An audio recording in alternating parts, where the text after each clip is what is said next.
The streets are talking.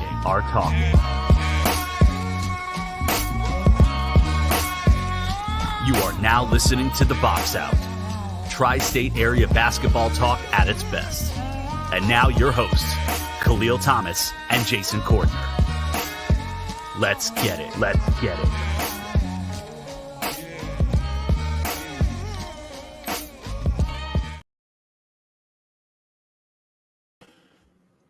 From NJ to BK in the world, this is The Box Out here on the One Podcast Network YouTube channel. My name is Kahlil Thomas.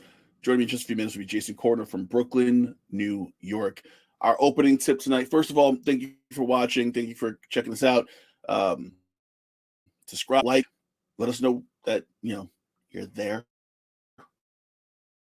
Hi. Tonight, we got a player who entered the NBA Finals. That player is the Denver Nuggets with the 4-0 sweep in the Eastern Conference Finals.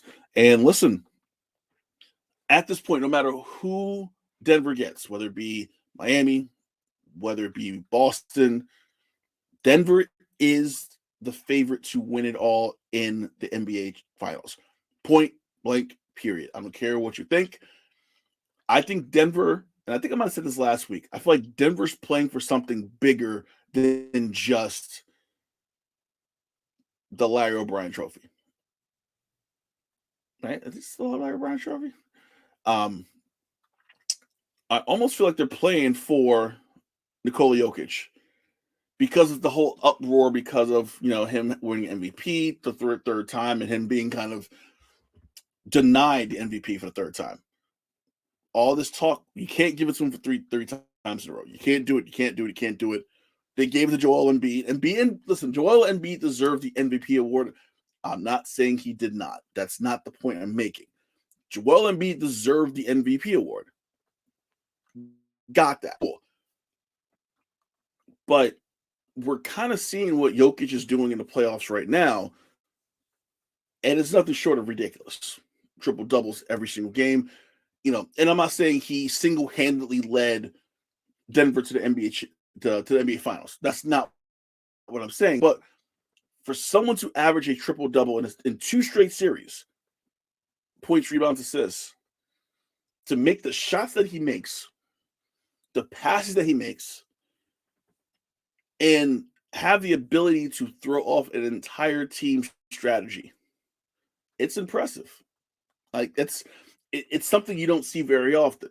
We talk about legends in the NBA. We talk about once-in-a-lifetime stars. Victor Wembanyama's coming out. He's one of those once-in-a-lifetime guys. LeBron James, once-in-a-lifetime. Michael Jordan, once-in-a-lifetime. Is Nikola Jokic at that conversation for once-in-a-lifetime? Is Nikola Jokic in that conversation for being, okay, Nikola Jokic might be one of the best players in the NBA in history, top 5 center of all time? Can that conversation actually start to occur in the NBA circles? As I bring Jason Cordner from Brooklyn, New York. Jay, what's going on, bro? Oh, Jay, you there? Oh, I think we're having some technical difficulties with Jay. You get up. So I just think Jokic and his teammates are playing. His team is really playing for him. Let's keep it 100. It's about Jokic and the fact that he got robbed. He got robbed of an NBA championship. Of NBA MVP this year. Reed, Jason, you there? Yep, you hear me? How about now? Yeah, I hear you. What's going on? But yeah, Jokic is definitely top 5. I think he's gonna overall. I think he's gonna have a better career than Tim Duncan. I think he's gonna have a better career than possibly Oscar Robertson. I know it's young in his career, but I think the trajectory that he's on right now, and he's only gonna get better. And he's now hitting his stride. And you're right, he was robbed of a third MVP. I guess that whole voter fatigue, he's exploiting that right now because Embiid shouldn't have gotten it. So I think this is his coronation right now. And I think, we're basketball aficionados. We watch all the games. I think now everyone's really getting to see Denver on a larger scale. Because we both pretty much thought Denver could have won the West coming in. We didn't think Phoenix was ready yet. The Lakers were They weren't there yet. Maybe, the Warriors, but even I don't think the Warriors would have stood a chance against Denver either. So I think this is Jokic's coronation, kind of like how Olajuwon had his in '95. Mm-hmm. Not 94. 94, sorry, yeah. That was like 94 was package, right? 94 was Knicks, 95 was Orlando when they swept Shaq. Yeah. Yeah. I gotta think. Look, I don't forget that year because John Stark. Do you think his team is playing for him? Do you feel like, because me personally, and obviously I'm not a member of the Denver Nuggets, so I'm just saying this down here in his man cave watching basketball. It almost feels like, and when he won those series, the playoff MVP for the conference, they jumped on him.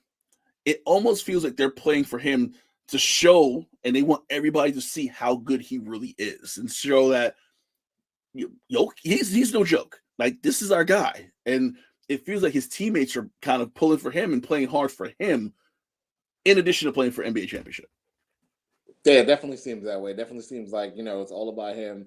And I guess, this is one of the factors. They barely show the Nuggets on television.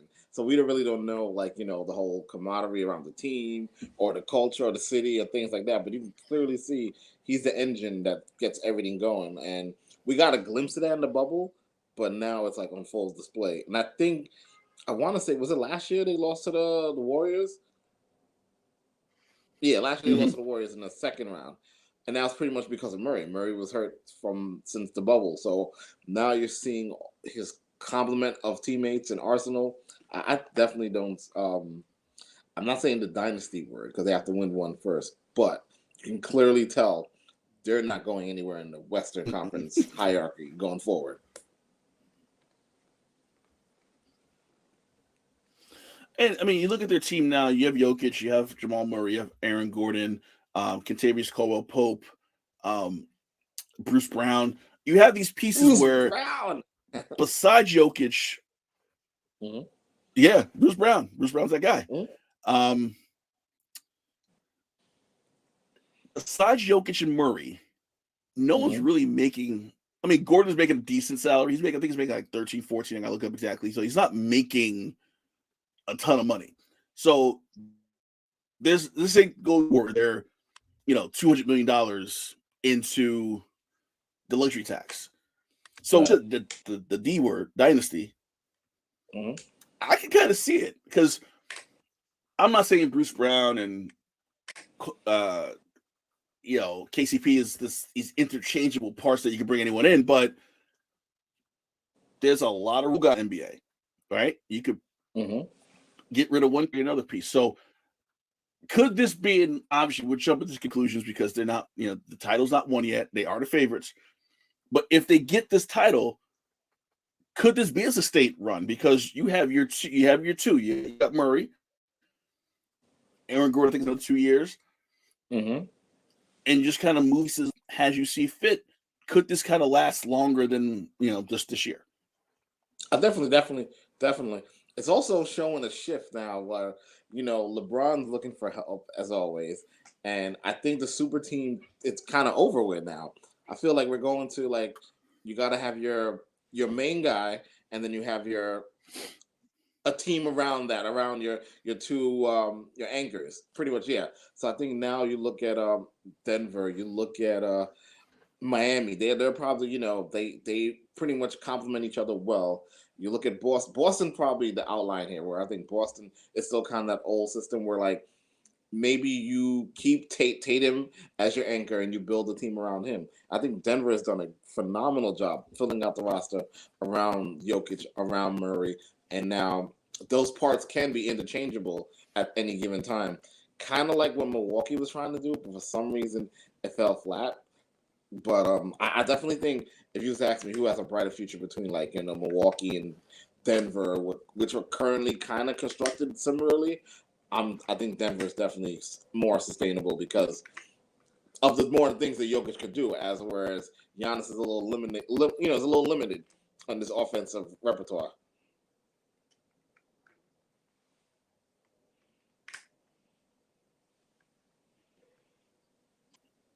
chiming in. Earl says Denver been quietly quietly. visitors. Yeah, So it's true. Since the bubble, since the bubble, it's been happening. So, and I know, we talk a lot of shit about the bubble. I'm gonna put it out there. You and I talk a lot of shit about the bubble and how, it wasn't real. But Denver kind of started this a little bit. Denver kind of is like, what? We're gonna build this up. And you kind of saw little inklings of this in the bubble, and you kind of saw it the year after. And this, so I definitely see this happening. Bruce, what's going on, man? Thanks for coming in. If you let us know, let the people know. The end of the Nuggets Lakers series, and of course, you can't have the series be upstaged. You got to have it upstaged by LeBron somehow. After the series is over, LeBron's like, I got to think about my future, and might retire and go home and run. And so when he said, LeBron said the retirement thing, did you take it seriously? Did you take that statement as gospel, or you like, this is him playing this role to try to get them to bring in the Kyrie Irving, to get another part, to say, hey, AD, that I need more than AD, because it felt to me this was a negotiating point. Oh, absolutely. I don't know. Listen, LeBron has 2 more years left. This is what I think is going to happen. I think LeBron was definitely crying out for help, and I think they're going to get Kyrie. I think they're going to pay more upfront for 2 years than Dallas would pay for the 4 years. And I think that's what we're looking at. We're looking at Kyrie going over there. Russell's probably gone. They're probably going to have to re-sign Reeves or try to re-sign him, because I think he's going to get he's going to collect a lot of offerings this offseason, And I think they're going to run it back 1 more year. I think with Kyrie, LeBron, and AD, they'll have a shot. I'm not saying they're going to win the West, but they'll have a shot. But that whole retirement, I think LeBron got 2 years before his son enters the league. When his son enters the league, then I think he retires, and then he looks into ownership somewhere. If it's not within a current team, we might hear more talks about expansion, because I think that's a matter of time before we see the Vegas and Seattle market start heating up again. So if that happens, you best believe he's definitely going to be in play for one of those teams. But 2 more years and he's done. LeBron wanted to change the narrative about the sweep. He loves to control the narrative from Bruce. He's right. Talk about, and listen, LeBron scored 40 points in Game 4. Let's not forget that. LeBron brought it in these playoffs. LeBron scored 31 points in the first half of Game 4. LeBron scored 9 points at Game 4. So I mean, he played. Let's look at it. He only rested for 4 seconds. Yeah. So I get it, and I think I can't remember who made the point where the Lakers get into the playoffs. A lot. No matter what. Memphis is a tough series. And you're traveling from LA to Memphis to LA, back and forth. Golden State series, crazy series. And that was like the person who said, I can't remember, it was someone on ESPN, putting old wounds for LeBron. So LeBron had that was an emotional series for him. So you had the Memphis series, which is kind of a physical, beat up, a lot of travel, and a physical taking series. The Golden State series was an emotional series. And then you got to this series where it's like, okay, I'm out. I got a lot left. That's what it seemed like. I felt LeBron just ran out of gas in that second half of Game 4 because he was doing so much and trying so. And obviously, Austin. What? This series reminded me. I hate going into baseball, but it reminded me when Aaron Boone, when the Yankees beat the Red Sox, and that was kind of like their World Series. I felt like had LeBron lost to Golden State, oh my God, all we would have heard is how Steph Curry owns him and things like that. So I definitely think he put more on the line to make sure that they got past the Warriors. And then, they had nothing left for the Nuggets. Just like the Yankees had nothing left for the Marlins that year, and that's why they lost the World Series. But I just feel like, LeBron he'll change the narrative. Like, I'm only playing for titles. But when they were 2-10, when they were struggling as a 13 seed throughout most of the season, there's no way he thought this team was a championship level. And he almost willed them there. He got them to the. I thought they exceeded expectations getting to the series against the Warriors.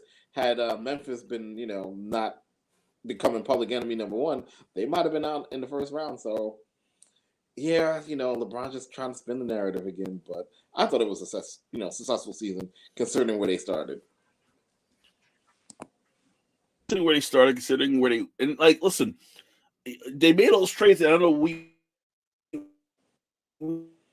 had lunch. I don't read about how it worked. Nobody thought it was going to work. Nobody thought it was going to work. Also, had a couple really good games. It wasn't a complete waste of a season for LA, but the Lakers has constructed is not a championship team right now. They need more pieces. Sorry, Austin Reeves, you're good. Ain't that good. Eastern Conference Finals, 3-1. Celtics saved themselves last night. 17-point win. I think the only question for you, Jay, and it's highly unlikely, but I'm going to ask it anyway. Can the Celtics come back in this series? Listen, keeping it with the Boston and baseball reference, I think the Celtics have the more talent than the Heat. If they win Game 5, which I think they will, can they do what the Knicks couldn't do and get Game 6 in Miami? And I want to say, I think, when it comes to elimination games, the Tatum, he rises to the occasion. I think this might go 7. I think Boston has enough. Talent-wise, they do. Coaching-wise, that's the question, right? To me, everything falls on coaching. I definitely think Boston wins Game 5, but can they get Game 6 and push this 7? That's where I'm a little 50-50 on. But I definitely think Boston could extend this series back to 7. See, I think what's the phrase? A gentleman's sweep. I think that's what happened. They're not going. I think Boston had to win Game 4. Yeah, but I feel like Boston had to win Game 4 just to kind of save face. I feel like they knew that deep down that we cannot get swept. We cannot see what the Lakers just did. We cannot do that. That is not going to happen to us. We cannot let that happen. So they definitely played a lot harder. Earl chimes in. Earl agrees. Celtics they didn't get swept. They could not get swept. That was something. But Boston radio alone, if they got swept, I know they talking today. I know they fucking. Yeah, they're hype. But imagine those calls if the tables were reversed and they got swept out of the playoffs like that. Oh, the Boston radio's no joke, and that could have been a disaster. Traded tomorrow. It's I'm glad they extend it. It gives Nuggets a little extra time. Helps the NBA because if the series ended last night, it would have been 9 days to the NBA Finals. so this helps the NBA a little bit. Like, hey, we got all right. Mm-hmm. If they get to Game 6, the amount of pressure that's on Miami, I'm telling you, I see this going 7. I see it. I can see it. Once again, I get a baseball analogy. Yankees, Red Sox, right? Once the Red Sox won those 2 to make it 3-2, you almost felt like the Yankees was going to lose that series. You felt it, like, yeah, this ain't going well. If Boston wins Game 5, I understand your point. I can see that. I can see the pressure getting on Miami, and Boston being able to steal Game 6 because of that pressure. Will Boston win the series in 7? We see Miami win the series completely. But if they win Game 5 tonight, I can definitely get that Red Sox might steal Game 6 because Miami's going to start to feel it. I don't care how good you are. I don't care how well coached you are. You have a 3-0 lead, and the lead's down to 3-2. It's going to get at you. So it's going to be. I still got Miami. You got them in 5 or 6. They win tomorrow. I got Miami 5. I think it's going to be a gentleman's sweep, 4-1. All right, we'll see. You got Boston at 7? I didn't say Boston 7. I said they could extend it to a game 10. I just don't. I don't know if they could win a game 7. And you know what sucks too? They've been pretty bad on the road. They've been bad at home. Like I didn't Philly beat them twice. Miami already beat them twice. Atlanta beat them once. Yeah. But with all that said, I still think Boston's 4 and 5. 4 and 5 at home. See? Yeah. One game at a time. Either way, I love this. Just take it one day at a time. Yeah, it's the coaching. I mean, that's my only thing I'm worried about, the coaching. But I know we're doing a post-mortem on Boston and the playoffs not even over yet, but let's look at Boston if they do bow out tomorrow night. Can Tatum and Brown stay together? I think that's the big question. Is Tatum and Brown sustainable, or if you're Boston, you're obviously going to go with Tatum and move Brown before you move Tatum. But is this still workable, or is it like, okay, it's kind of run its course. Let's kind of keep it moving and change it up a little bit. Then you got to shake things up. You got to change it up. I think you could just, kind of like, okay, you need a true point guard. You could definitely, I feel like they just don't. They play well together, but I think to get over the hump, they need somebody like if they was in the Kevin Durant sweepstakes last year or before Phoenix, that would have worked. Where they needed someone that could definitely help with the scoring load. I think I'm 50-50 on it though, because I feel like their problem is coaching. I feel like if Iman was still there, they would have made in-game adjustments and things would have been better. But you could kind of see things unraveling because they had to work so hard to beat Philly, and they had Atlanta linger for a couple of games, which that should have been a sweep. So I definitely think I think this coach is way over his head. They need a veteran voice next season, if that's the course they want to take. If they want to bring back Brown, I would personally see what you get for him.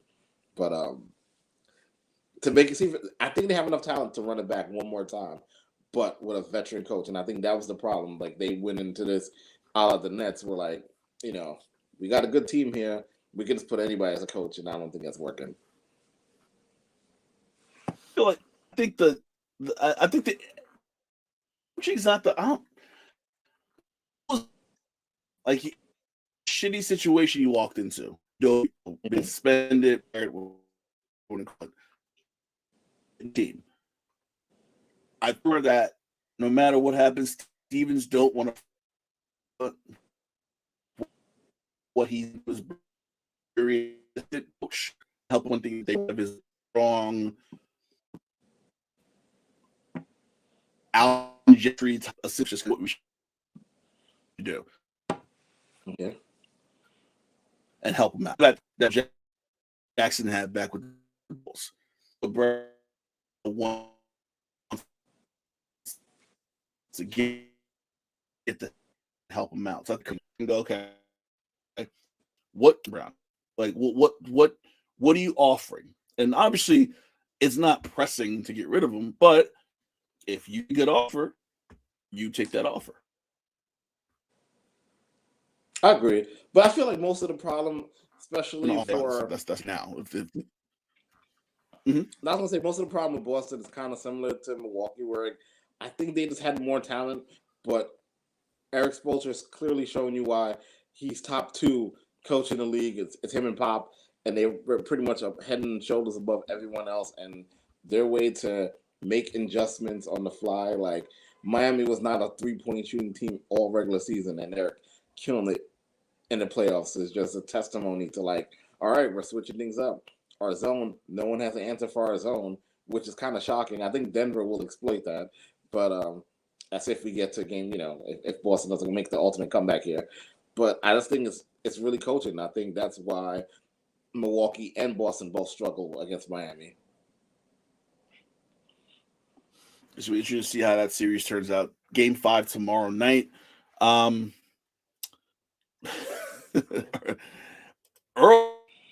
would LeBron opts out Lakers one last super team run. Well, he's still in the contract for the Lakers for one more year. So for next year, he's stuck.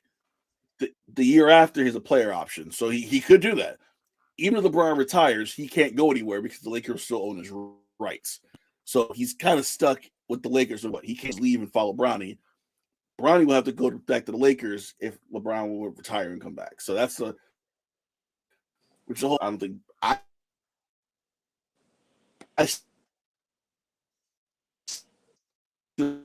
don't think most. Wait, you wouldn't trade Randall and RJ for LeBron straight up?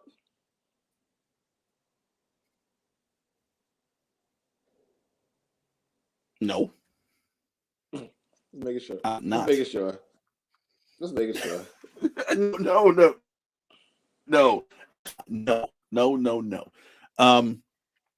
NBA coach. So coaching. The NBA to training the shell, and here's how. Mm-hmm. I think whenever we talk about coaches being fired, you have a lot of retread coaches popping back in. Too many. So NHL, when guy gets fired, you get like an old guy from the New Jersey Devils circa 2000 come and coach a team. It was a little bit too. So the Suns fired Monty Williams. Now talking to Nick Nurse and Doc Rivers to be their new head coach. No one knew. Milwaukee Atkinson, who coached the Nets until Kyrie got him out. Adrian Griffin, another one with no coaching experience, so that's a guy. And there was another name, I can't remember the name off the top of my head, but it was a third name with limited head coaching experience. But I feel like with Phoenix, would it benefit Phoenix to kind of go in a different direction and maybe hire experience? I'm sorry, with no experience, and just say, you know what? No Nick Nurse, no Doc Rivers, no old beat up guys. Let's just start from scratch. Get a young assistant coach, up and coming assistant coach, and put him with Durant, a Chris Paul, a Devin Booker, and just let him go. I would normally say yes, but since there's new ownership in Phoenix, they want to be splashy. They're probably going to go with somebody who's already League One, like a Nick Nurse, or something like that. Somebody who feels like would command respect from the players. But I don't even know if, like you said, everything's such a retread. I don't know if these players care. Like, at the end of the day, how many of these coaches are lifers now, other than Spoelstra, which I couldn't believe is 15 years of Spoelstra already, which is just mind-boggling right there. And Pop, like a lot of like how many top-tier coaches are there in the league? Like, is Tibbs considered a top-tier coach? Maybe. No. Not at all. Not even close. Nope. Not put that out there. Absolutely not. But you're right. I feel like it's this transient thing now where you don't have coaches staying for 9, 10, 11 years in one spot. Obviously, Spoelstra was a shot. And Spoelstra, they wanted Spoelstra the first 3 years. So it was crazy they made it when early nobody wanted Eric Spoelstra. He's like, okay, yeah, no, let's bring Pat down. Let Pat coach a team. And Pat said no. And he's still around. Yep. Yeah. So Spoelstra's like a cockroach. Just they're never dying. Bruce did mention it. I was gonna get there later, but I'm gonna go to now. Carmelo Anthony retired. No, what's up? It's good. Happens you put Carmelo in because the conversation now is, do the Knicks retire Carmelo's number? Where do you put that conversation? Because me personally, I don't think I will retire as number 7. I think. See, I had this conversation at work. I was like, well, personally, I can't see them putting Carmelo's numbers in the rafters before Allen Houston, before Charles Oakley, before dare I say, John Starks. Like, I feel like he has Anthony 7 Mason. years. Anthony Mason. Anthony Mason. Like, listen, at the end of the day, he only got the Knicks to one playoff round victory. A total of what, 6 games, 6 wins in the playoffs as a New York Knick. That's not enough for me. Like, we gotta, we gotta, raise the bar here. Denver's definitely not retiring this number because 15's wearing Joker's wearing 15 right now. No, but for New York, I would say he's been a great ambassador for the game. Of course, obviously he won that national championship in Syracuse. We can't forget that. All-time Olympic gold, all-time Olympic scorer. With all that said, I would not retire his jersey as a Knick. No way.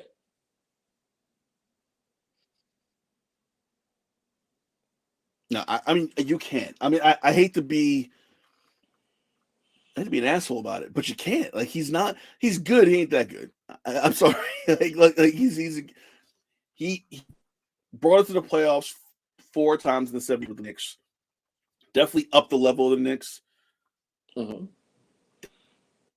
Definitely made us talk much more because at that point, and even before he came in, we had a cool ragtag group of guys on that team. We had like a Wilson Chandler and I think other guys. It's like I'm not going blank. Tyson Chandler, stuff like that on that team. It wasn't this really big team. Like I was thinking Gallinari. I gotta forget Gallinari. Mm-hmm. So it was this team that wasn't great, but it felt like our team. It was slowly getting there. Dolan said, "Okay, exactly," and Dolan said, "You know what? We're gonna blow it all up. I want Carmelo," and then you trade the entire team to get Carmelo, and that was the big problem. The other problem I had was, and I don't know, we never actually talked about Jeremy Lin on this show 6 years in. What were your thoughts on the whole Jeremy Lin sanity thing? Because it was so cool for about 3 weeks. And it seemed like Carmelo did not like it because all the attention went from Carmelo. He did not like it at all. To Jeremy Lin. He did not like it at all. He was definitely one of the guys campaigning and be like, hey, listen, man, you better not pay him this money. Don't give him none of my coins. But I thought it seemed like he did a good run, and I thought the Knicks handled it perfectly, not paying Jeremy Lin after the season because clearly, it was a good run. He was the Tebow before the Tebow. I mean, everyone talks about the Kobe game, the Laker game. I was at that game. And how I was at that game. Oh, you were at that game? Yeah, that was the pinnacle of Linsanity. Oh, absolutely. And then it just fell apart. And then the playoffs didn't even play. So it's like, cool. Thanks for the 2 weeks. Thanks for the memories, I guess. You know what that reminds me of? But him and Reeves could be very similar stories, but only Reeves. I thought Reeves had his, he was staying for a longer period of time, and that's why he's going to get paid this offseason. See, I don't think Reeves could be this year's Mozgov in free. Someone's gonna throw him the bag. Oh my God! And he's not gonna do anything. Who gave him that contract? It was ridiculous. The Lakers. And did you notice who was the first person to hug Joker in the back of the locker room? Mozgov. I was like, "Yep." How did he get access? Because he knows somebody in Denver, apparently. Well, I know he played in Denver for a hot minute, so he might have knew like the equipment guy, and right. Just he was part of. Just hung out there. Right, he did play for Denver. Mm-hmm. Mozgov. Wow, I just brought that up. So WNBA opening week last week. Bruce had the balls to send me a DM popping shit about the Liberty after they lost to the Mystics last week. This was before, and you were at this game, Jay, before the Stewart put it on Indiana for 45. Put a clinic. So Bruce, here. Take that back. First game's always rough. First game of a new super team is rough. Mm-hmm. But I think they might have figured it out. What was your thoughts when you were at the game on Sunday, Jay, about the Liberty I was against like, Indiana? I was amazed at how fluent the ball was moving. Everybody seems like they're playing their perfect position. Brianna comes in. She's the Kevin Durant problem. Like now you add her into the mix. Now, like you said, when I was texting you, I was like, the atmosphere is different. I've never seen the Nets game feel like this. I've never seen Barkley so energized for a home game. I feel like she was the missing piece. I think Sabrina's gonna have a great season. She's not gonna be asked to do a lot. She's gonna hover around and get her thing going. But I definitely feel like the team is definitely coming around. They're gonna be fine. And I think that first game was just a hiccup.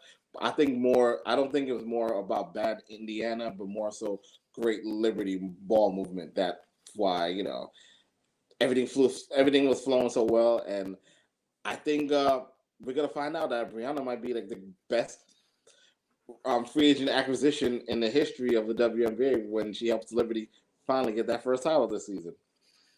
Yeah, and we were texting while we were at the game, and Bruce, I get it. Indiana is terrible. Indiana in the history of the day, and we can go back to the Cleveland Rockers, the Sacramento Monarchs. Ooh, the Rockers. That's a name I heard in a while. The Tulsa Shock. Those are some really shitty teams in WNBA history. Indiana's on a different level of shittiness. I get it. But you see the first game, and I watched the first game. Mm-hmm. It just seemed like they were trying to figure out how to play with each other. And you have to figure out who's the alpha first. Right? Who's the alpha? Who's going to get the ball? I think against Washington last week, they were trying to figure out, okay, who's taking a shot? Who should take the shot? If the shot clock is running down, who's going to get the ball? The spacing was kind of off against Washington. Mm-hmm. Everything seemed like they're kind of feeling each other out, feeling, okay, this is your thing. Okay, cool. You go. I think it's Indiana. I think this is where you play shitty teams, you should beat them. This is where you use the Fever and the Storm. Bruce mentioned the Storm in the chat as well. Mm-hmm. Has like scrimmages. Obviously they count, but these are scrimmage games. You want to figure out what you do well, what you don't do well, figure out your rotations, figure out who's going to do what. So, yeah, the Fever sucks, but they needed that game to really iron out what the hell they're doing. So now, Brianna's alpha. Sabrina Ionescu won't have to bring the ball up all the time. You have Courtney Vandersloot who could do that. Benijah Lady's still trying to figure out her role. Jonquel Jones, she was the alpha in Connecticut. She's not going to be the alpha here. She's going to be more of a number 2, number 3 option. Probably number 3 which option. Might be fine. I think she'll be fine with. She'll be fine with that. Yeah. So I think you have to kind of figure out. I think you figured out. It's Breanna Stewart 1, Sabrina Ionescu 2, Jonquel Jones 3, Vandersloot, and she's streaky. You never know. But Benijah Lady, she can throw some points in there. Epiphany Prince, who from Rutgers, shout out Epiphany Prince. I forgot was on the team. She's an OG in the league. She's so OG, you got that come off the bench for that experience. So it's a lot of moving parts. It's a lot of new players. I think last week against the Mystics was a hiccup. I think what you saw against Indiana is going to be the every game from now on. I agree. Hopefully. I'm just saying. I mean, Bruce is already talking like, do that against the Aces. Like, well, it's coming. Let's get there. So even without Jonquel Jones, Connecticut Sun 3-0 on the season. Then they joined Chicago Sky 2-0. You have a couple other teams, Dallas, the Aces, and the Sparks 1-0. Listen, the first week, obviously, like I said, you got these teams trying to figure out who they are, what they are. Saw the Sparks, not impressed. The Aces are always going to impress, even with Becky Hammond missing the first couple games, even with the issue that's facing them right now. Atlanta losing to Minnesota Atlanta beating Minnesota was a shock because Atlanta was down by 9. They beat Minnesota on the road last night. That was a big win. Seattle is going to be bad without Breanna Stewart and Sue Bird. They're starting all over again. They have a good piece in Jewel Lloyd. Yeah, Jewel Lloyd's the centerpiece, but they don't have anything else. They got Jewel Lloyd, and that's it on that team. So obviously, first week, it's aiming for Aces Liberty, WNBA final. Let's just put it out there right now. Yep. Is there any team that you kind of saw or heard of, or I kind of checked out, whether it be box scores, whatever, that could kind of compete, or like a Phoenix Mercury? Brittany Griner's back, but that still looks like a really old team right now. Is there a team that can kind of stand out, and is there a team that can stand out right now? Maybe the Sparks. I think maybe the Sparks. That's it. But I think Connecticut, you got to always watch out for Connecticut, and I think that's it. I think those are probably the four teams, and maybe the Mystics. And I feel like Mystics are always in the mix, but I think it's early this season. Things are going to unfold, but I definitely think we're on a collision course, and only Connecticut can disrupt that collision course.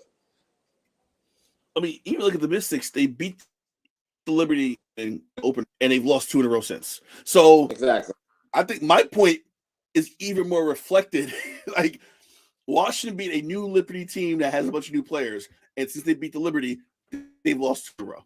So that's what it is. But I think Connecticut might be the one team, I guess, in that Eastern Conference that can really. That's probably going to give the Liberty a lot of tough games because their size. Connecticut, even without Jones, still has that size that just messes up every team in the league except Vegas, because Vegas has size too. Same exact thing. Today, and I bumped into this at work. Third graders, you shut up the world completely. So John Morant apparently on IG put out this message, essentially saying goodbye. No one knew what that was. There was a quality check or a wellness check that the police did. Morant's fine, but it had the feeling of something bad's about to happen, and no one knew what. Is this the time for the Memphis Grizzlies, the NBA, Ja's people, parents, friends, hangers-on to go, all right, fuck basketball. You need to get help and figure out what the hell is going on? Because it seems like that IG message was a crime today. Yeah, and it's very disturbing. I think that, like you said, it's not about basketball now. I think now it's about making sure gets whatever helps he needs. Like, it's time to go get him. Someone needs to go get him and commit him right now. Like, we need to figure out what's going on. Like, that IG post could be very alarming, and we know he likes to play with guns. At this point, his guns need to be taken away from him. I'm surprised hasn't come up yet. But it's definitely time to figure out what's going on. And when I thought about the last video that got him in trouble, I didn't realize sometimes people want to blame the entourage that's enabling him. I feel like Morant's the problem, and not really so much the entourage, because the dude was doing his Instagram live, and he just kind of flashed over Ja. He didn't tell Ja to put the gun to his head. He didn't tell Ja to pick up the gun. And the moment he saw that Ja picked up the gun, he ended the live. So I feel like I didn't think about it at the moment. At the moment, I didn't think about it, but now looking back, I'm like, hey, maybe Ja is the problem here. And it's not the entourage, and it's not the family. It's like something's going on with him, and we need to get to the bottom of it before this ends totally tragic outside of basketball. That's true. That's true, because like you said, that video got shut off quick when he saw that gun. He's like, oh. That's when we're like, dude, don't do that. Like, why'd you just do that? Like, why would you do that? Knowing that people are probably watching. Right. I do think that, and I don't want to talk about this now because it's a lot bigger than basketball, but change of scenery might be good for him. Yeah. All right. Grizzlies need to trade him. Cool. You don't want to talk about that yet. We want to figure out what's wrong with him first. You want to be the organization. John Morant brought you to this point. You're the Memphis Grizzlies right now because of what John Morant has done for your franchise. So you want to take care of him first, but maybe a change of scenery might be good for him. Get out of Memphis, get out of that particular limelight you're in, and go someplace else new. A la Will Smith in Fresh Prince of Bel-Air. Get out of Philly, Will. Get out of Philly. Speaking of Will Smith, he's been real quiet. Like, I don't know. Is the quiet good for him? I don't know. I feel like I don't know what he's doing now. Well, he's not John Morant in it right now. I'll tell you that much. I might. You almost forget that, like, oh shit, Will Smith. Yeah, for Will Smith, yeah, he slapped the he's up now. Like, really know what he's doing. I want to talk about college basketball for a second because Pitino at St. John's, right? Pitino's pretty much redone the entire St. John's roster, bunch of transfers. You're a New York resident. How good can St. John's be this coming season? Because I feel like he's pretty much blew up everything Mike Anderson did and said, I'm starting all over again, starting from scratch. And he brought us a really good place. He even brought one of his top players from Iona, who was like an all-MAC player, brought him to Queens now. Is he building something for the future and maybe setting something up for, going to behind it and have his assistant be ready to go? Is this a one-year thing? Does the name Pitino resonate anymore with the youth of America? Absolutely not, unless he could really hustle them up and tell them something to con them into making believe that, hey, St. John, New York, we're going to put New York City basketball back on the map. Like, I want to know what is his speech? What is his, what is he telling these kids that will make them want to come play for him? Outside of like, hey, you're going to play in New York City. But that's not even intriguing anymore.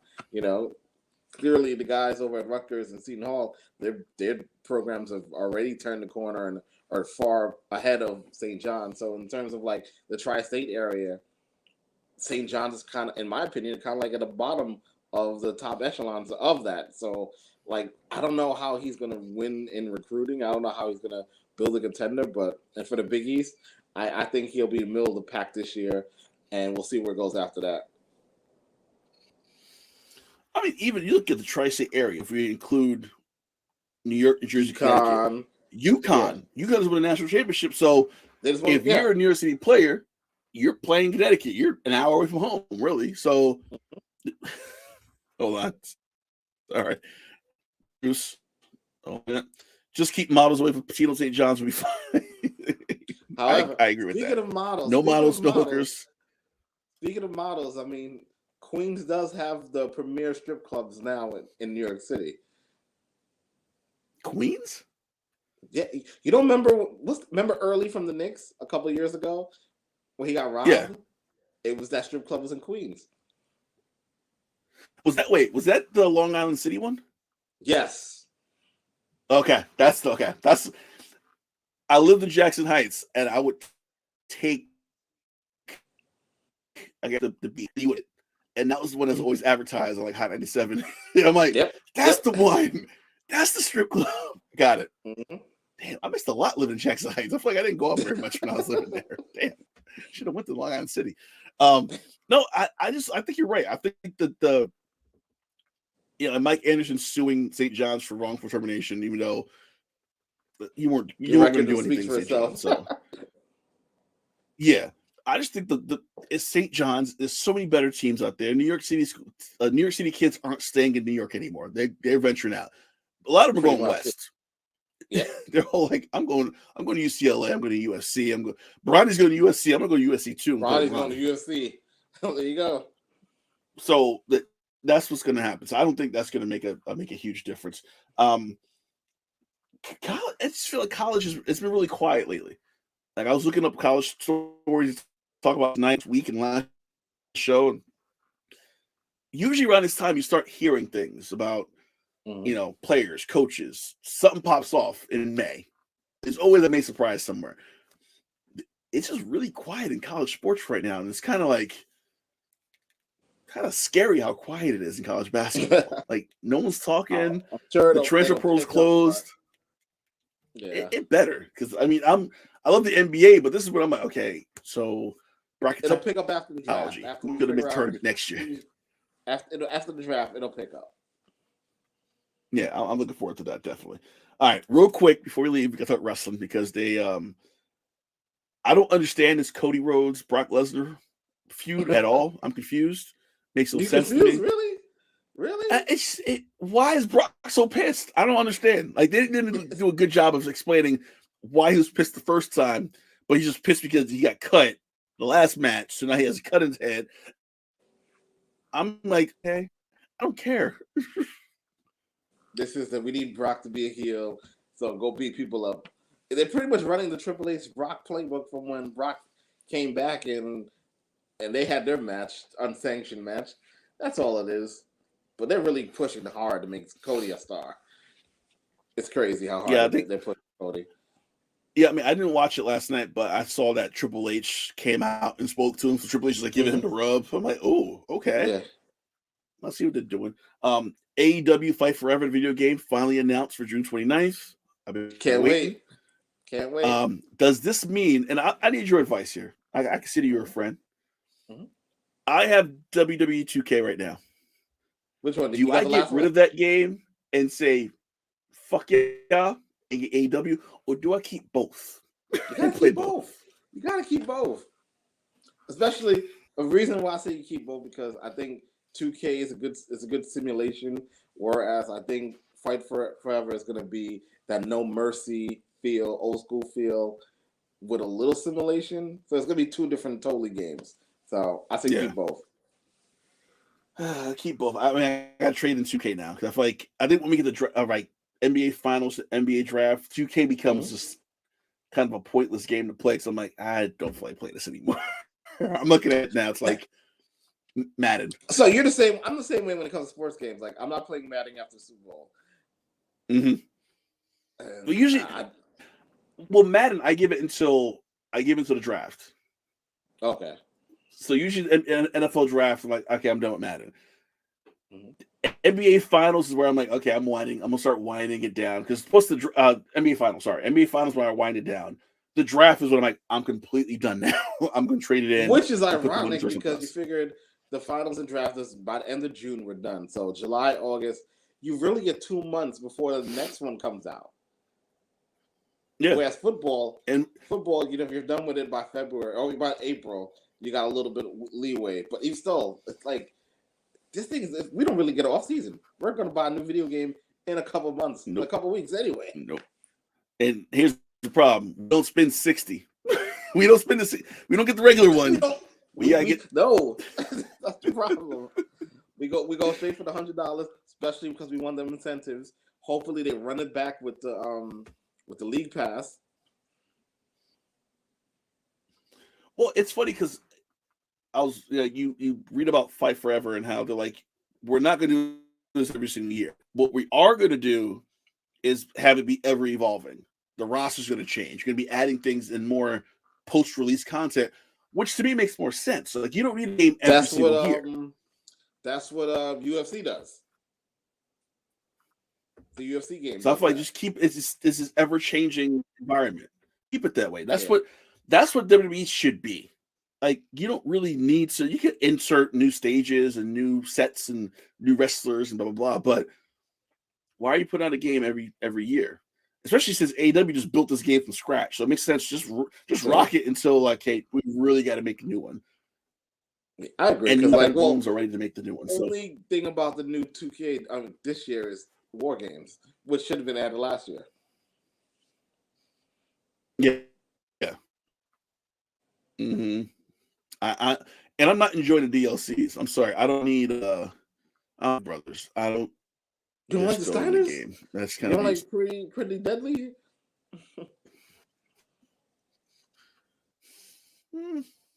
I like Tiffany Stratton. That's about it. Nope. Tiffany Stratton. And that's it. That's all I care about. What does DLC? Jay, as always, great show, bro. Likewise. So I'm no longer going to make promises on when we do these shows. I keep saying we're doing it this day, and it never happens because fucking life. We'll be back. If you're down for Sunday, Jay, I'm down for Sunday. Down for Sunday. Okay. We'll be back on Sunday. I promise you. We'll do Sunday. We'll be back on Sunday. We should know who's in the NBA Finals by Sunday, hopefully, maybe. And we'll talk about that, what's going on, updates to John Morant, everything you need to know. We'll be back on Sunday here on the One Podcast Network. We will be here on Sunday. I promise you, Jay, KT, Sunday. For Jason Corden all the time. Thank you for watching. We'll see you on Sunday. Peace. Peace.